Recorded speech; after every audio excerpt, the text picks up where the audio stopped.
मानस श्रृंखला में आज का विषय आसन भाग 2। हमारे कर्म का आधार है हमारा शरीर, इसलिए यही प्रथम और महत्वपूर्ण आधार है। हमारे सुख दुख भी इसके साथ जुड़े हैं, हमारे अनुभव भी इसके माध्यम से होते हैं। जीवन को निवृत्ति और प्रवृत्ति के पथ पर अग्रसर करने का तथा तप और साधना का मार्ग भी यही है।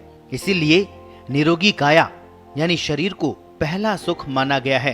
वैसे शरीर स्वयं अपने आप कुछ करने योग्य नहीं होता, बुद्धि के योग बिना ये कार्यरत नहीं होता। शरीर के कण कण में मन व्याप्त है, अतः जब भी शरीर की बात आती है उसके साथ हमारे अध्यात्म की बात भी चलती है, जिसमें हमारी आत्मा भी जुड़ी है।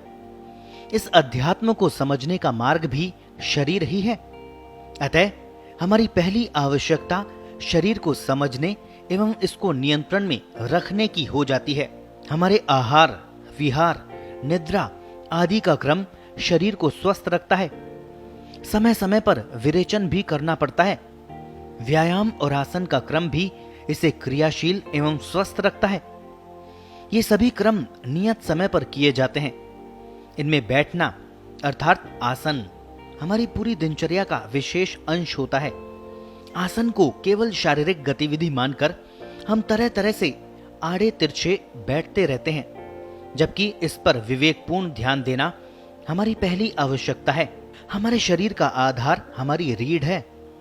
सभी स्वास्थ्यवर्धक गतिविधियां अथवा रोग या प्राण ऊर्जाएं रीढ़ से ही संचालित होती है। यहां तक कि हमारा स्वास्थ्य भी रीढ़ अथवा पृष्ठ रज्जु से ही बहता है। नाक के दोनों नथने इड़ा और पिंगला से जुड़े होते हैं, जो कि रीढ़ की हड्डी में सुषुम्ना के दोनों ओर स्थित है। सुषुम्ना में भी ब्रह्मिणी, चित्रा आदि प्राण वाहिनी नाड़ियां स्थित है। सूक्ष्म प्राण इनमें से ही प्रवाहित होते हैं। शरीर के नीचे के भाग के 4 चक्र भी पृष्ठ रज्जु में स्थित है। अतः हमारे श्वास प्रश्वास के समुचित प्रवाह के लिए प्राण संचरण की दृष्टि से रीढ़ का सीधा रहना जरूरी है। यही बैठने का एक महत्वपूर्ण भाग है। हमारी रीढ़ हर स्थिति में सीधी रहनी ही चाहिए।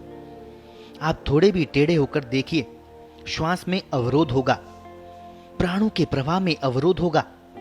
अतः शारीरिक गतिविधियों का पहला अंश है सीधा बैठना, रीढ़ को सीधा रखना। गर्दन भी सीधी रहे। गर्दन से नीचे मूलाधार अथवा रीढ़ पुच्छ तक का भाग सीधा रहे।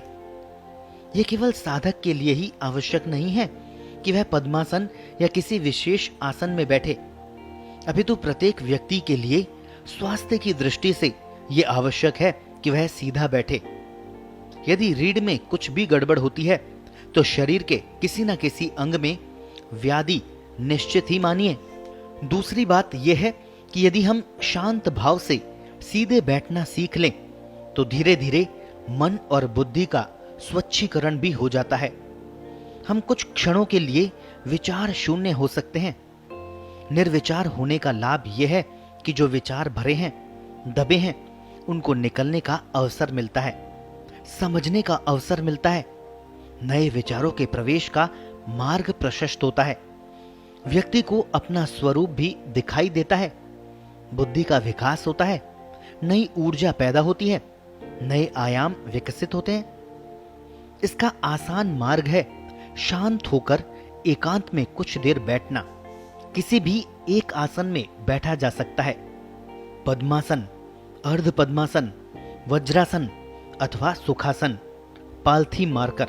देखना यह है कि एक आसन में एक बार बैठ गए तो कितनी देर बिना हिले डुले बैठ सकते हैं। इसी का नाम तो साधना है। उपवास का अभ्यास यही सिखाता है कि आप भूख प्यास से व्यथित न हो, विसर्जन में अवरोध नहीं आए। जैसे ही हम शांत होना चाहते हैं, विचारों का एक तूफान मन में उठता है। अनेक विषय और अनेक चित्र हमें दिखाई पड़ने लगते हैं। हम छवि का चित्रण देखते हैं, कई बार भयभीत हो जाते हैं। इस स्थिति में हमें कुछ नहीं करना है। विचारों के बादल आते रहें, जाते रहें। हमें तो पर्वत की तरह निश्चल होकर बैठे रहना है। देखिए, कुछ ही समय में आपको क्या क्या अनुभव होते हैं। एक और उपाय है इस क्रिया को सरल और गतिशील बनाने का। आप अपने श्वास प्रश्वास को देखना शुरू कर दें। जागरूकता का नया अनुभव होगा। आप झपकी नहीं ले पाएंगे। आपका ध्यान स्वयं पर नहीं रहेगा।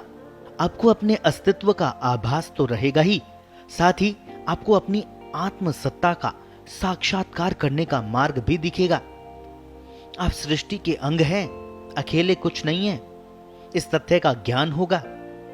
यही तथ्य तो व्यक्ति को अंत में समझाता है कि उसके भीतर ईश्वरीय शक्ति ही कार्य करती है। वह तो निमित्त मात्र है।